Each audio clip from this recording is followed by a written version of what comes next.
उम्रे का आसान और मुख्तसर तरीका क्या है? लोग अक्सर जो पहली बार उम्रे पे जाते हैं बड़े परेशान होते हैं कि उम्रा कैसे करेंगे। मैं आपको आसान तरीका बताता हूँ।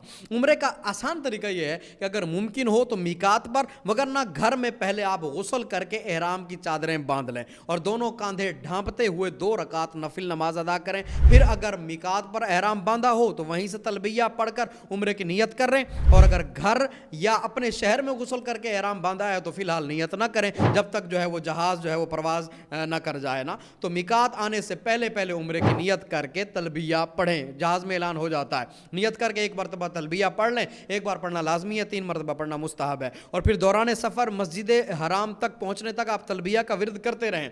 बैतुल्लाह में दाखिल होते हुए अगर फ़र्ज़ नमाज की जमात का वक्त ना हो तो पहला काम तवाफ़ का ही करें ना। मताफ़ में दाखिल होते हुए इद्तिबा यानी दायां कंधा जो है ना इसको नंगा कर लें, ठीक है, और इसको इस कंधे पर डाल लें। और तवाफ़ जो है ना हजर अस्वद से शुरू करें। ग्रीन लाइट लगी होगी सामने, हजर अस्वद से आपने तवाफ़ को शुरू करना है। तवाफ़ हजर अस्वद की सीध में खड़े होकर शुरू करें और ऐसे जैसे नमाज में तकबीर तहरीमा के लिए हाथ उठाते हैं ना, इसी तरह दोनों हाथ कानों तक उठाकर तकबीर व तहलील कहें, यानी बिस्मिल्लाहि अल्लाहु अकबर ये कहकर हजर अस्वद को बोसा देना। यूँ अगर मुमकिन नहीं है तो वैसे हाथ लगाकर चूम लें। वैसे भी आजकल उसको चूमना नहीं चाहिए कि उस पर हालत एहराम में आप चूम नहीं सकते, उस पर खुशबू लगी होती है। सिर्फ इशारा करके हाथों को चूम लें, ठीक है। और फिर कुल 7 चक्कर आप काबतुल्लाह के लगाएं। पहले 3 चक्करों में मुमकिन हो तो रमल करें, यानी कंधे हिलाते हुए आहिस्ता दौड़ें, ठीक है, यानी थोड़ा सा अकड़ के ना। हर चक्कर की कोई खास दुआ तो नहीं है, लेकिन आप चंद एक दुआएं ज़रूर याद कर लें। और दौरान तवाफ़ अल्लाह वहदहु ला शरीक की ज़्यादा से ज़्यादा तस्बीह बयान करें।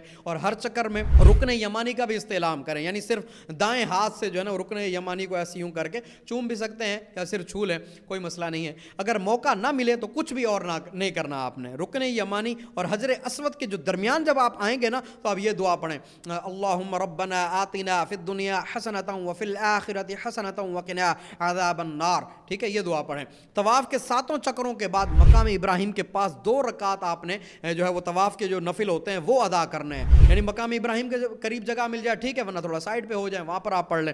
फिर उसके बाद हो सके तो आब ज़मज़म पेट भर के पिएँ। मुमकिन हो तो मुल्तज़म से चिमट कर दुआएं भी करें, लेकिन आजकल यहाँ खुशबू लगी होती है तो चिमटे बगैर ही सीधे खड़े होकर दुआ मांगें। फिर हजर अस्वद का इस्तेलाम करके सही के लिए वो लिखा होता है जगह, वो सफ़ा मरवा की तरफ आपने रुख करना है। और जब उधर आप जा रहे हो तो उधर थोड़ी सी चढ़ाई आती है, तो चढ़ते वक्त आपने पढ़ना है इन्नस सफ़ा वल मरवत मिन शाइरिल्लाह, ठीक है। सफ़ा पर चढ़कर फिर किबला रुख होकर 3 मरतबा आपने अल्लाहु अकबर अल्लाहु अकबर अल्लाहु अकबर ये कहना है। फिर 3 मरतबा ये दुआ पढ़ें, ला इलाहा इल्लल्लाहु वहदहु ला शरीका ला लहुल मुल्क व लहुल हम्दु युहयी व युमीत व हुवा अला कुल्लि शैइन क़दीर। फिर जो दिल चाहे दुनिया व आखिरत की भलाई की आप दुआएं करें। सफ़ा से नीचे उतरें और चलना शुरू करें। जब ग्रीन लाइट्स आए ना उनके पास पहुँचें तो वहाँ से लेकर दूसरी ग्रीन लाइट तक मर्द हजरात दौड़ें, औरतें नहीं दौड़ेंगी, सिर्फ मर्द दौड़ेंगे।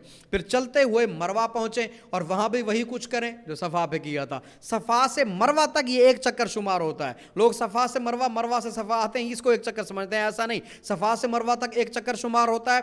कुल आपने 7 चक्कर लगाने, सफ़ा से मरवा, मरवा से सफ़ा, ठीक है, फिर सफ़ा से मरवा। आपका आखिरी चक्कर जो है वो मरवा पर एंड होगा, 7वां चक्कर। उसके बाद अब ये सही कंप्लीट हो गई है। अब बाहर निकलें, चाहें तो खुद अपना सर मूंड लें या तकसीर कर लें कैंची, और उस तरह अगर आपके पास है, ठीक है, नहीं तो आप दुकान पर चले जाएं, बाहर दुकानें होती हैं, वहाँ से आप अपना हलक करवा लें, हो गया उम्रा।